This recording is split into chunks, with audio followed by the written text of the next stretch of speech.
திமுகவும் சந்திக்கல, பாஜகவும் சந்திக்கல, யாருமே நான் மீட் பண்ணவே கிடையாது. குறிப்பா சேகர்பாபு நீங்க மீட் பண்ணாத வந்து பத்திரிகைகள் கேட்கறாங்க. அப்படி ஒரு சம்பவம் நடக்கவே கிடையாது. ஆதாரம் தான் காட்டுங்க அப்படின்னு பேசுறாரு. அந்த சந்திப்பு நடந்துச்சா இல்லையா? இவர் சொல்ற விஷயங்கள் வந்து ஆச்சரியமா இருக்கு.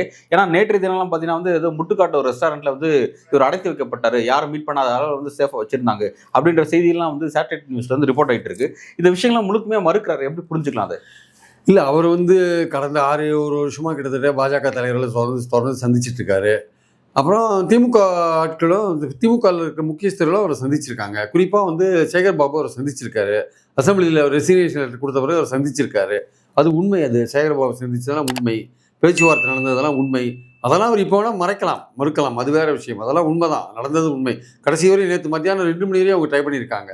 அவரை ராத்திரி முட்டுக்காட்டில் ராத்திரியோட ராத்திரி அவரை கடத்தி போயிட போகிறாங்க திமுக அப்படின்னு சொல்லிட்டு, ஒருவேளை கடத்தியும் போகிறது இல்லை, வற்புறுத்துவாங்க அப்படின்ற ஒரு எண்ணத்தில் அவர் தலைமறைவாக போயிருக்கலாம். தாவேக்கா கொண்டு அவர் தலைமறைவாக வச்சிருக்கலாம். அது வேற விஷயம். ஆனால் பாயிண்ட் என்னன்னா அவர் தொடர்ந்து போன வாரம் கூட சொன்னாரு, நான் பாஜக தலைவரோட பேசிட்டு இருக்கேன், ஒருங்கிணைப்பு சாத்தியம்னு சொன்னார். அப்போ பாஜக தலைவரோட அவர் தொடர்ந்து தொடர்பில் இருக்கார். இன்ஃபேக்ட் அவங்க கிட்ட சொல்லிட்டு தான் அவர் அங்கே போயிருப்பார்னு நினைக்கிறேன் தாவேக்காவுக்கு. அவங்களுக்கே ஷாக்கா இருக்குமான்னு தெரியாது.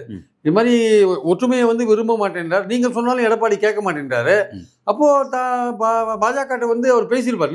குறைஞ்சபட்சம் நிர்மலா சீதாராமன்ட்ட அவர் சொல்லியிருக்கிறதுக்கான வாய்ப்புகள் இருக்குது. நாங்கள் இது மாதிரி நீங்கள் சொல்கிறத ஒற்றுமையை அவர் விரும்ப மாட்டேன்றார், இனிமேல் சேர்றதுக்கான வாய்ப்பு இல்லை, அதனால் நான் முதல்ல அங்கே போய் சேர்றேன், அப்புறம் நாங்கள் தினகரன் ஓபிஎஸ்லாம் நாங்கள் ஒரு அணியாக விஜயோட இணையத்துக்கான வாய்ப்பு இருக்குது, நாங்கள் எங்களோட நோக்கம் எடப்பாடியை வீழ்த்துறது தான், அவர் எங்களை சேர்க்க மாட்டேன்றார், கட்சியோட ஒற்றுமையை விரும்ப மாட்டேன்றாரு அப்படின்ற ஒரு விஷயத்த நான் என்னும் ஒரு அகந்தையோடு அவர் இருக்கார் பழனிசாமி அப்படின்ற ஒரு இன்னைக்கு பேட்டியில் சொல்கிறார்.